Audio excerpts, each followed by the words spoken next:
오늘 말씀의 제목은 감추어진 일, 나타난 일, 감추어진 일, 나타난 일입니다.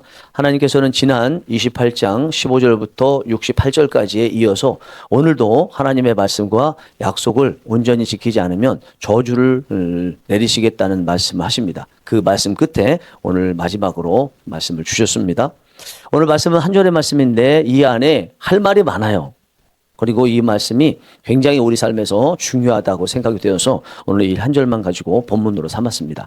본문을 다시 한번 보시겠습니다. 감추어진 일은 우리 하나님 여호와께 속하였거니와 나타난 일은 영원히 우리와 우리 자손에게 속하였나니 이는 우리에게 이 율법의 모든 말씀을 행하게 하심이니라. 여기 보니까 감추어진 일과 나타난 일이 대조해서 설명이 되고 있습니다. 나타난 일은 뒤에 보니까 이 율법의 모든 말씀 이렇게 보면 율법이라는 것을 알 수가 있습니다. 하나님께서는 당신의 뜻을 성경을 통해서 주셨는데 당신의 모든 뜻을 성경에 주신 것이 아니고 일부만 성경에 주셨고 나머지는 하나님이 아실 수 있도록 감추어 주셨다는 것입니다.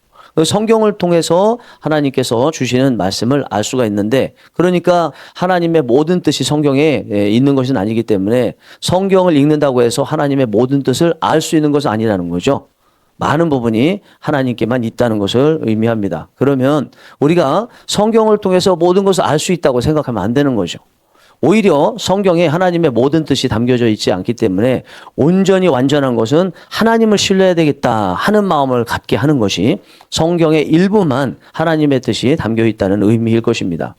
성경에 모든 하나님의 뜻이 담겨 있지 않기 때문에 우리가 노력한다고 해서 우리가 알고자 하는 것을 얻을 수 있는 것은 아니라는 것을 이 말씀을 통해서 잘 알 수가 있습니다. 우리는요, 궁금해하는 것들이 많이 있습니다. 그 궁금해하는 것들 성경을 읽으면 다 알 수 있다고 생각해서도 안 되고요. 성경에서 찾지 못하는 것 억지로 찾으려고 노력해도 안 된다는 것을 알 수 있죠. 우리가 지난번에 계시에 대해서 주일날 설교했는데 계시는 꽁꽁 쌓여있던 것을 하나님께서 펼쳐서 보여주시는 것을 계시라고 합니다. 우리가 늘 대하고 있는 말씀인데 한참 동안 알지 못하다가 어느 날 갑자기 알게 됐습니다. 그것은 하나님께서 이제서야 나에게 그 말씀을 계시해 주셨기 때문이죠. 하나님께서 계시해 주지 않으시면 그 말씀을 하나님의 뜻을 깨달을 수가 없기 때문에 우리는 억지로 성경을 풀려 해서도 안 됩니다. 그렇기 때문에 성경에 있는 내용이 아닌 것에 대해서 궁금증이 생기면 그냥 그대로 선악과처럼 내버려 둬야 돼요. 언터처블, 절대로 건드려서는 안 되는 것으로 내버려 두는 것이 좋은 것입니다. 어느 날 어거스틴에게 어떤 성도가 찾아왔습니다. 그리고 질문합니다. 하나님께서는 세상을 창조하시기 전에 무슨 일을 하셨을까요? 이렇게 질문을 해요. 어거스틴이 말하기를 하나님은요, 당신같이 호기심을 갖는 사람을 위해서 지옥을 만드셨을 것입니다. 이렇게 답을 했습니다. 하나님께서 성경을 통해서 알려주지 아니하신 것에 대해서 과하게 호기심을 갖게 되면 결국은 미궁에 빠지고 지옥에 갈 수 있다는 것을 말하는 것입니다. 우리는 우리가 알 수 없는 그 일에 대해서 성경을 찾게 되지만 그러나 성경에 없는 것에 대해서는 오히려 하나님을 신뢰하고 하나님께서 나머지 부분에 대해서는 온전히 우리를 인도하여 가시겠지 하는 마음을 갖고 살아야 될 것이라고 생각합니다. 언제인지 모르겠습니다. 또 출처를 알기 위해서 제가 좀 찾아봤는데 출처를 알 수 없는 옛날부터 우리 기독교계에 내려오던 말이 있었습니다. 성경이 가는 대로 가고 성경이 쓰는 대로 쓰라는 말이었죠. 성경에서 말씀하지 않은 것을 과하게 알려고 노력하지 말라는 의미이죠. 또 다른 식으로 이야기하면 하나님께서 성경을 통해서 주신 하나님의 뜻에 대해서는 성경을 열심히 읽고 듣고 묵상하고 연구하고 행하려고 노력하는 것이 필요하다는 것입니다. 성경이 비록 하나님께서 감추어 주신 것에 비해서는 턱없이 부족한 일부 내용만 성경에 기록되었지만 그래도 우리가 살아가는 데 필요한 것은 다 주셨기 때문에 그 성경 말씀을 우리의 삶의 기준으로 삼고 가장 먼저 볼 책으로 삼아야 되고 가장 많이 볼 책으로 삼아야 된다는 거죠. 시중에 서점에 가면요, 베스트셀러라는 것이 있죠. 베스트셀러는 가장 많이 팔리는 것을 말하는데 우리 개인적으로 볼 때 베스트셀러는 성경이 돼야 된다는 거예요. 근데 베스트셀러가 시대마다 다르게 되는데 시대와 상관없이 늘 베스트셀러인 책들이 있습니다. 우리는 그걸 스테디셀러, 고정적인 계속 잘 팔리는 책이라는 뜻을 가진 스테디셀러라고 하는데 우리 하나님의 자녀들에게 베스트셀러도 스테디셀러도 성경책이어야 된다는 것을 이 말씀을 통해서 우리는 생각을 하게 됩니다. 우리가 무슨 말을 할까 고민할 때 성경부터 찾아야 된다는 거죠. 어떻게 행동해야 되나? 그것에 대한 해답도 성경을 찾아야 되는 것이고, 미래에 대한 비전을 어떤 것을 가져야 되나? 그것도 성경을 찾아야 되는 것이고, 미래를 위해서 무엇을 대비해야 할 것인가? 이것도 성경을 찾아야 된다는 것입니다. 이렇게 주어진 성경책에만 관심을 가져야 되지 그 밖의 것에 대해서 관심을 안 갖는 태도, 특별히 성경에 대해서 잘 모르면서 성경 밖에서만 호기심을 갖고 찾으려고 하는 이런 태도는요, 마치 초등학생이 자기가 공부해야 될 책은 보지 않으면서 중학교 책만 보는 거랑 똑같다고 저는 생각합니다. 일단은 우리가 평생 살 때 성경을 제대로 읽기도 어렵고 성경의 뜻을 알기도 어려워요.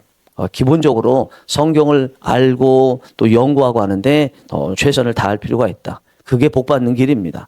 시편 1편 기자는 2절에서 복 있는 사람은 어떤 사람이라고 그랬어요? 여호와의 율법을 주야로 묵상하는 자로다. 성경 밖에서 해답을 찾으려고 책을 찾고 사람을 찾아다니고 하는 또 고고학적인 역사적인 자료를 찾는 것이 복 받는 비결이 아니라는 거예요. 성경 말씀에서 답을 찾으려고 주야로 묵상하는 이 사람이 바로 가장 복된 사람이다. 이렇게 말씀하고 있습니다. 성경 밖의 신앙의 그 구원과 관련된 근본적인 것에 대해서 성경 밖에서 찾으려고 호기심을 갖는 걸 버리고요. 성경 안에서 그 진리를 찾으려고 노력을 해야 됩니다. 그리고 이제 이렇게 하기 위해서는 과연 이것이 성경을 찾을 일인가 아니면 그냥 찾지 않고 내버려 둘 일인가 이거에 대한 분별력이 좀 있어야 되잖아요. 내가 지금 어느 순간에 어떤 것에 대해서 호기심이 생겼어요. 이것을 성경을 찾을 일인지 아니면 호기심 갖지 말고 성경도 찾지 말고 버려야 될 일인지 이거를 알기 위해서는 분별력이 있어야 될 거 아닙니까? 분별력을 가지려면 성경을 많이 알아야 되겠죠. 성경을 알아야 이것을 성경 속에서 있으니까 찾으려고 할 것인지 아니면 성경이 없으니까 버려야 될 일인지 알 수가 있잖아요. 성경을 많이 알아야 됩니다. 성경을 잘 모르니까 이단에 빠지는 거죠. 이단들은요, 우리가 성경을 잘 모른다는 것을 알고 자꾸 이상한 말 가지고 성경에 있는 것처럼 유혹을 하죠. 그 유혹에 쉽게 빠지게 됩니다.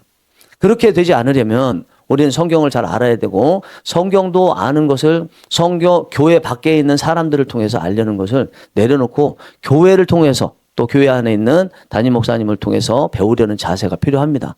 기본적으로 교회의 목회자 또 이제 한 교회의 담임 목사는 기본적인 성경적 지식 또 지적 수준을 가지고 있다고 인정받은 사람들이죠.